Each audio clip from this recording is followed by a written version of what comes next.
صلی وسلم دائما ابدا على حبیبک خیر الخلق كلهم. السلام علیکم ورحمۃ اللہ وبرکاتہ. نحمده ونصلی علی رسولہ الکریم، اما بعد. محترم سامعین و ناظرین،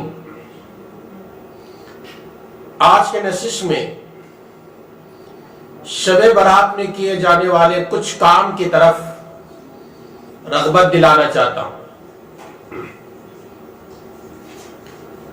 آج امت کے اندر شب برات کے سلسلے میں افراد و تفرید کا لوگ شکار ہیں.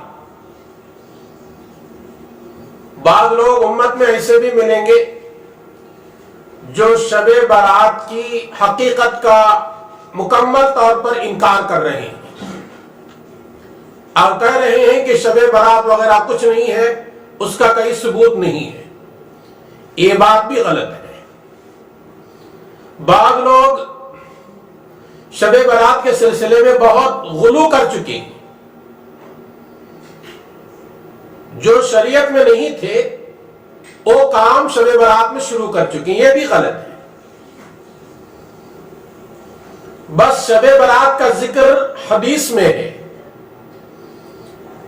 احادیث کی کسی بھی کتاب میں آپ کو شب برات کا جملہ نہیں ملتا، نام نہیں ملتا، بلکہ آقا صلی اللہ علیہ وسلم کی ایک حدیث ہے. آپ صلی اللہ علیہ وسلم نے فرمایا اذا کانت نصف من شعبان فقوموا لیلہا وصوموا یومہا. حضرت علی رضی اللہ تعالی عنہ سے مروی. اور یہ بات بھی سن لے، یہ پورے ذخیرے حدیث میں صرف ایک حدیث آپ کو ملے گی جس میں حضور اکرم صلی اللہ علیہ وسلم نے شعبان کی 15ویں رات کی اہمیت بیان فرمایا شعبان کی 15ویں رات کو عبادت میں گزارو، جب صبح ہو تو روزہ رکھو. اور ایک بات کی طرف رغبت دلاتا ہوں. 10 صحابہ کرام سے شب برات کے متعلق روایتیں ہم کو ملتی ہیں. پاکستان کے مشہور اور معروف مفتی اعظم حضرت مولانا مفتی تقی عثمانی دامت برکاتہم نے ایک جگہ نقل کیا ہے کہ شب برات کے سلسلے میں 10 صحابہ سے روایتیں ملتے ہیں جس میں حضرت ابو بکر کا بھی نام آتا ہے رضی اللہ تعالیٰ عنہ، اور حضرت عائشہ رضی اللہ تعالیٰ عنہ کا نام ملتا ہے، حضرت ام سلمہ رضی اللہ تعالیٰ عنہ کا نام ملتا ہے، اور بھی کچھ صحابہ کا نام ملتا ہے. تو شب برات میں جاگ کر عبادت کرنا چاہیے ایک مسلمان کو. اب عبادت کون سے کرے؟ آپ پر اختیار ہے. کوئی خاص نماز نہیں، کوئی خاص ذکر نہیں، کوئی خاص وظیفہ نہیں. رات بھر جاگنا کوئی ضروری نہیں. رات کا کچھ حصہ جاگو، عبادت کے ساتھ جاگو، خرافات سے دور رہتے ہوئے جاگو، بدعات سے بچتے ہوئے جاگو. آج کیا ہوتا ہے؟ شب برات کو ہم نے جاگنے کی رات کا نام دیا. نہیں میرے دوستو، یہ رات جاگنے کی نہیں. جاگنا تو آدمی گپ شپ میں جاگ کر گزار دیتا ہے، قصے کہانیاں بولتے سنتے گزار دیتا ہے، کسی کی غیبت کرتے کرتے گزار دیتا ہے. جاگنا کمال نہیں ہے. اس رات میں عبادت کرو جتنی تمہاری طاقت ہے. 10 رکعتیں پڑھ لو، کچھ قرآن کی تلاوت کر لو، کچھ اللہ کا ذکر کر لو، کچھ پیارے آقا حضور اکرم صلی اللہ علیہ وسلم پر درود پاک کا ہدیہ پیش کرو. بس آپ اتنا کام کرتے ہیں، بعد میں اگر آرام کرنے کے لیے جاتے ہیں تو کوئی حرج نہیں. اس لیے شب برات میں کوئی خاص عبادت نہیں، یہ یاد رکھ لو، کوئی خاص ذکر نہیں، کوئی خاص نماز نہیں، کوئی خاص وظیفہ نہیں، تمہارے اختیار پر اللہ نے چھوڑ دیا ہے۔ پیارے آقا صلی اللہ علیہ وسلم کی بیوی امت کی ماں عائشہ رضی اللہ تعالی عنہا فرماتی ہیں، ایک دفعہ میرے سرکار میرے گھر آئے، میرے ساتھ میں رات گزارنے کی باری تھی، میرے نبی آ کر میرے حجرے میں لیٹ گئے، رات کو میری نگاہ اچانک کھلتی ہے، دیکھتے ہو کہ میرے نبی میرے بستر پر نہیں ہے، میں میرے نبی کے تلاش میں نکلی، جا کر دیکھا تو میرے نبی جنت البقیع کے اندر مغفرت کی دعا کر رہے ہیں۔ عائشہ رضی اللہ تعالی عنہ نے جا کر اللہ کے نبی صلی اللہ علیہ وسلم سے عرض کیا، اللہ کے نبی کیا بات ہے، رات کی تاریکی میں جنت البقیع آئے ہوئے ہیں، یہ عمل کر رہے ہیں، کیا بات ہے؟ نبی اکرم صلی اللہ علیہ وسلم نے فرمایا، عائشہ کہ تم جانتے نہیں، آج شعبان کی 15ویں رات ہے، اللہ تبارک و تعالی قبیلے بنو کلب کے بھیڑ اور بکریوں کے بدن پر جتنے بال ہیں اس سے بھی کئی گنا زیادہ ایمان والوں کو، گنہگاروں کو جہنم سے آزاد کرنے کے فیصلے کرتے ہیں، اس لیے میں نے آج کی رات آ کر میری امت کے لوگوں کے لیے مغفرت کی دعا کر رہا ہوں۔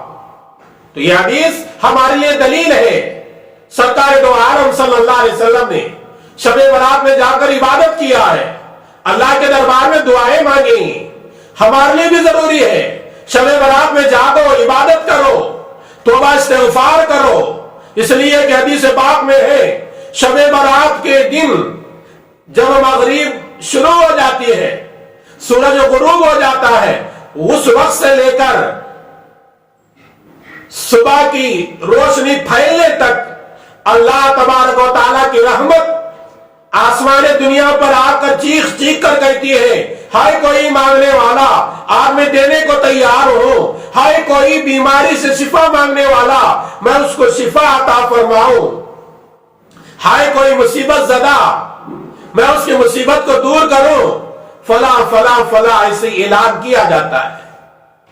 سال کے 12 مہینے بندہ اللہ کے دربار میں گر گراتا ہے، آواز لگاتا ہے، لیکن شب برات ایک ایسی رات ہے جس میں اللہ تبارک و تعالی بندوں کو خود اعلان کرتا ہے، آئے میرے بندوں مانگو میں آج دینے کو تیار ہوں۔ شب برات میں عبادت میں وقت گزارو، فضولیات میں نہیں۔ شب برات کوئی عید نہیں، اسے عید کا نام نہ دو، اس میں حلوہ پکانا کوئی ضروری نہیں، اس میں میٹھا پکانا کوئی ضروری نہیں، ایک معمولی رات ہے لیکن عبادت کے ساتھ گزارو۔ اس لیے ایک حدیث میں ہے شب برات میں اللہ تبارک و تعالی موت و حیات کے فیصلے، اس کی فہرست ان فرشتوں کے حوالے کر دیتا ہے۔ نبی اکرم صلی اللہ علیہ وسلم شعبان کے مہینے میں کثرت سے روزے رکھتے تھے، ہو سکے تو کثرت سے روزے رکھو، نہیں ہوتا تو شعبان کا ایک روزہ جو حضرت علی سے روایت موجود ہے، حضور اکرم صلی اللہ علیہ وسلم نے فرمایا شعبان کے 15ویں رات کو جاگ کر عبادت کرو اور صبح کو روزہ رکھو، ایک روزہ رکھنے کی بھی کوشش کرو۔ یہ روزہ کوئی واجب نہیں، کوئی ضروری نہیں، رکھتے ہیں تو انشاءاللہ ثواب ملے گا، کوئی نہیں رکھتا اس پر کوئی حرج اور کوئی گناہ بھی نہیں۔ رکھنے والے نہ رکھنے والے کو نکتہ چینی نہ کرے، نہ رکھنے والے رکھنے والوں کو نکتہ چینی نہ کرے، دونوں کی جب اجازت ہے تو دونوں کو عمل کرنے دیجئے اور آپس میں اختلاف کو لا کر امت کے اندر بربادی کو پیدا نہ کریں، اس لیے کہ محمد عربی صلی اللہ علیہ وسلم کے دین میں اتنی باتیں ہمیں ملتے ہیں۔ شب برات میں عبادت کرنا چاہیے، اللہ کو یاد کرنا چاہیے، توبہ استغفار کرنا چاہیے۔ ایک حدیث میں میرے نبی نے فرمایا شب برات میں اللہ تعالیٰ بڑے بڑے گنہگاروں کو معاف کر دیتا ہے، لیکن چند قسم کے ایسے بدمعاش لوگ بھی ہیں جن کو اللہ معاف نہیں کرتا۔ ان میں سے پہلا فرمایا شرک کرنے والا۔ شرک ہمارے اندر کتنا پایا جا رہا ہے، شرک سے توبہ کر لو، شرک کرنے والے کی اس رات میں مغفرت نہیں ہوتی. ہاں وہ توبہ کر لیتا ہے, آئندہ نہ کرنے کا مصمم ارادہ کرتا ہے, انشاءاللہ اس کے بھی اللہ مغفرت کر دیتا ہے. اب دوسرا فرمایا, کینہ رکھنے والا اپنے دل میں کینہ رکھ رہا ہے, بھائی بھائی سے کینہ, بہن بہن سے کینہ, رشتہ داری میں کینہ, یہ کینہ رکھنے والے کی مغفرت نہیں ہوتی. شب برات آنے سے پہلے اپنے دلوں کو کینے سے پاک کر لو. ایک دوسرے حدیث میں میرے نبی نے فرمایا, ماں باپ کو ستانے والے کی مغفرت نہیں ہوتی. اگر کوئی نوجوان ماں باپ کو ستایا ہوا ہے, وہ توبہ استغفار کر لے, اللہ کے دربار میں رو لے, گڑ گڑا لے, انشاءاللہ اس کی بھی اللہ مغفرت کرے گا, ورنہ مغفرت نہیں ہوتی. سود کھانے والا, زنا کرنے والا, اور بھی کئی گناہ گنائے گئے ہیں, لیکن میرے دوستو آدمی کو چاہیے کہ احساس پیدا ہو, شب برات اللہ کی طرف سے ایک بہت بڑا انعام ملتا ہے, اس کو عبادت میں گزارو, توبہ استغفار میں گزارو.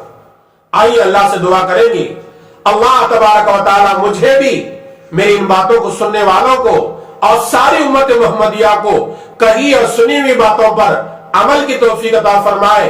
آمین. السلام علیکم ورحمۃ اللہ وبرکاتہ.